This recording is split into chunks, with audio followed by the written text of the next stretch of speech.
సమరం చిన్నారి ఛానల్ ప్రేక్షకులకు స్వాగతం. హాయ్ పిల్లలు, నేను ప్రతి ఎపిసోడ్లోనూ మీకు ఒక మంచి నీతి కథ గురించి చెప్తున్నాను కదా. అలాగే ఈరోజు ఎపిసోడ్లో కూడా నేను మీకు ఒక మంచి నీతి కథ గురించి చెప్తాను, సరేనా? కథను జాగ్రత్తగా వినండి, అందులో ఉన్నటువంటి నీతిని గురించి తెలుసుకోండి. అనగనగా విశ్వనాథపురం అనే గ్రామంలో విశ్వం, సుందరం అనే ఇద్దరు మిత్రులు ఉండేవాళ్ళు పిల్లలు. వాళ్ళు పట్నంలో వస్తువులను కొని వాటిని తీసుకొచ్చి గ్రామంలో అమ్ముతూ ఉండేవాళ్ళు అన్నమాట. ఎక్కడికి వెళ్ళినా కూడా ఇద్దరూ కలిసే వెళ్ళేవాళ్ళు, కలిసే వచ్చేవాళ్ళు. ఇదిలా ఉండగా ఒకరోజు వాళ్ళు పట్టణానికి బయలుదేరతారు. ఆలస్యం అయిపోతుందని అడవి మార్గం గుండా త్వరగా పట్టణానికి చేరుకోవాలని ఇద్దరూ బయలుదేరతారు. అలా వాళ్ళు నడుస్తూ ఉండగా దారిలో భారీ వర్షం పడుతుంది. దగ్గరలో ఒక పాడుబడిన భవనం ఉంటే దాంట్లోకి వెళ్తారు విశ్వం, సుందరం. కొంతసేపటికి ఆ భవన స్తంభం కింద పడి విరిగిపోతుంది.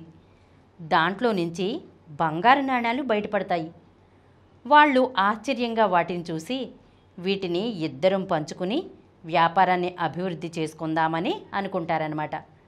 సుందరం వీటిని మనం తీసుకుని వెళ్తే ఇబ్బంది పడవచ్చు, అందుకని ముందుగా మనం పట్నం చేరి మనకు కావలసిన వస్తువులను ఖరీదు చేసి 2 సంచులను కూడా తెచ్చుకుందాం. ఎవరికి వచ్చిన వాటాలను మనం ఆ సంచిలో వేసుకుని వెళ్దాం అంటాడు. దానికి విశ్వం సరే అంటాడు. సుందరం మాత్రం ఆ బంగారు నాణాలు మొత్తం తనకే దక్కాలని ఆలోచిస్తూ ఉంటాడనమాట. అవి ఎవరికంటా పడకుండా ఒక గోతిలో పెట్టి కప్పేస్తారు విశ్వం, సుందరం. కప్పేసి ఇంకా వాళ్ళు పట్టణానికి బయలుదేరతారనమాట.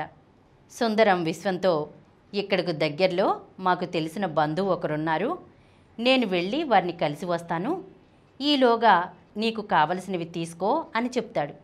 దానికి విశ్వం సరే అంటాడు. అప్పుడు సుందరం వేగంగా అడవికి చేరుకుని తనతో పాటు తెచ్చిన సంచులలో ఆ నాణేలను వేసి మూట కట్టి వారు నాణేలు దాచిన సంచిలో ఇటుకలు పెట్టి మరలా మూసేస్తాడనమాట. ఏమీ తెలియనట్టు వచ్చి విశ్వాన్ని కలుస్తాడు. అప్పుడు విశ్వం, ఏంటి సుందరం, నీ బట్టలకు ఇలా మురికి పట్టింది అంటాడు. దానికి సుందరం, ఏమీ లేదు, వర్షం వల్ల బురద పట్టింది అంటాడనమాట. ఇద్దరూ వారికి కావలసినటువంటి వస్తువులను కొనుక్కుని అడవిదారిని పడతారనమాట. వాళ్ళు పాతిపెట్టిన ప్రదేశానికి వెళ్ళి మూట బయటకు తీస్తారు.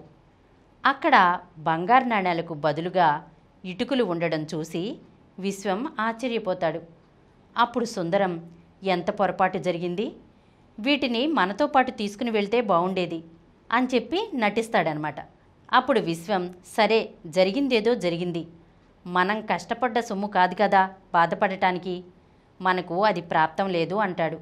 విశ్వం తనను నమ్మినందుకు లోలోపల సుందరం ఆనందిస్తాడు. కానీ అవి సుందరమే తీశాడు అని నిర్ధారణకు వస్తాడు విశ్వం. సుందరానికి ఎలాగైనా సరే సరైన గుణపాఠం చెప్పాలని చెప్పేసి ఎదురు చూస్తూ ఉంటాడనమాట. దొరికిన నాణేల్లో కొంత భాగాన్ని తీసుకుని వాటితో వ్యవసాయం చేస్తూ బాగా సంపాదిస్తాడు సుందరం. విశ్వం మాత్రం తన వ్యాపారం తాను చేసుకుంటూ ఉంటాడు. ఇలా ఉండగా ఒకరోజు సుందరం విశ్వం దగ్గరకు వచ్చి, నేను తీర్థయాత్రలకు వెళ్దామనుకుంటున్నాను, మా ఇద్దరు పిల్లలను కొంచెం చూస్తూ ఉంటావా అని అడుగుతాడు. దానికి విశ్వం సరే అంటాడు.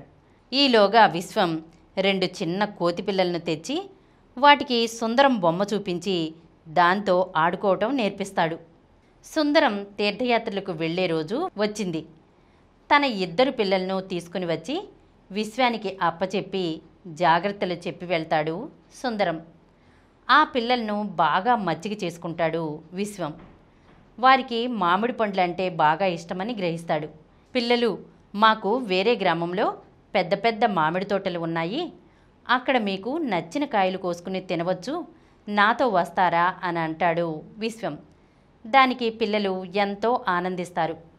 వారిని వెంట పెట్టుకుని పక్క గ్రామంలో ఉన్న తన బంధువుల ఇంట్లో ఉంచి ఇంటికి తిరిగి వస్తాడు విశ్వం. కొన్ని రోజుల తర్వాత సుందరం తీర్థయాత్రలో ముగించుకుని వస్తాడు. పిల్లలు ఏరి అంటూ ఇంటికి వస్తాడు. సుందరాన్ని సాదరంగా ఆహ్వానించి తీర్థయాత్రలు బాగా జరిగాయా అంటాడు విశ్వం. నీవు పిల్లల్ని చూడబట్టి మేము ఆనందంగా వెళ్ళి వచ్చాం అంటాడు సుందరం. ఇంతకీ పిల్లలు ఎక్కడా అంటాడు. దానికి విశ్వం, నీవు వెళ్ళిన తర్వాత నీ పిల్లలిద్దరూ కోతులుగా మారిపోయారు, కావాలంటే చూడు అని తన దగ్గర ఉన్న కోతి పిల్లలను చూపిస్తాడు. సుందరం బొమ్మతో ఆడుకోవటం అలవాటు పడినటువంటి కోతులు సుందరాన్ని చూడగానే చటుక్కున అతని మీదకు ఎక్కి ఆడుకోవటం ప్రారంభిస్తాయి. నా పిల్లలు కోతులుగా మారిపోవడం ఏంటి అంటాడు సుందరం. దానికి విశ్వం, మనకు దొరికిన బంగారం కొంతసేపటికి ఇటుకలు ఎలా అయ్యాయో మీ పిల్లలు కూడా అలానే కోతులయ్యారు అంటాడు. తను చేసిన మోసం తెలుసుకున్న విశ్వం తనకు బుద్ధి చెప్పాలని ఇలా చేశాడని భావించిన సుందరం వేగంగా ఇంటికి వెళ్ళి విశ్వానికి రావాల్సిన సగం వాటా తెచ్చి, నేను తప్పు చేశాను, నన్ను క్షమించు, ఈ సగం వాటా నువ్వు తీసుకుని దయచేసి నా పిల్లల్ని నాకు ఇవ్వు అని చెప్పి బ్రతిమలాడతాడు. దానికి విశ్వం, నేను మీ పిల్లలను మా బంధువుల ఇంట్లోనే ఉంచాను, నువ్వు ఆ రోజు బంగారు నాణ్యాలు తీసావని నాకు తెలుసు, నీ ద్వారానే నిజం చెప్పించాలని ఇలా చేశాను. దానికి సుందరం సిగ్గుపడి తలదించుకుని, నాది పొరపాటైపోయింది, ఇంకెప్పుడూ ఇలాంటి పనులు చేయను, నన్ను క్షమించు అని చెప్పేసి వేడుకుంటాడనమాట. అప్పుడు విశ్వం సుందరం వాళ్ళ ఇద్దరి పిల్లల్ని వాళ్ళ బంధువుల ఇంటి నుంచి తెప్పించి సుందరానికి అప్పచెప్తాడు. పిల్లలు, ఈ కథను విన్నారు కదా, ఏమర్థమైంది పిల్లలు మీకు ఈ కథ ద్వారా?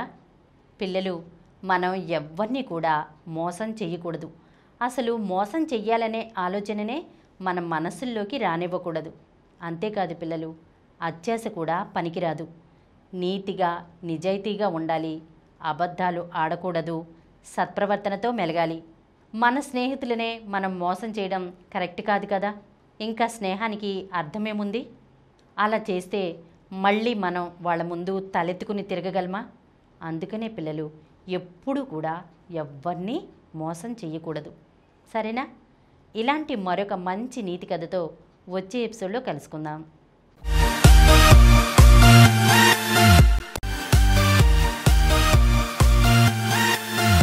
ఈ కార్యక్రమం మీకు ఎంతో నచ్చింది కదా. ఇటువంటి మరిన్ని వీడియోల కోసం అనతి కాలంలోనే 20 కోట్లకు పైగా వ్యూస్ సాధించిన సమరం ఛానల్ సమర్పించు సమరం చిన్నారి ఛానల్కు సబ్స్క్రైబ్ చేయండి, లైక్ చేయండి, మీ ఫ్రెండ్స్కి షేర్ చేయండి. అలాగే ప్రక్కనున్న గంట సింబల్ని ప్రెస్ చేయడం మర్చిపోకండి.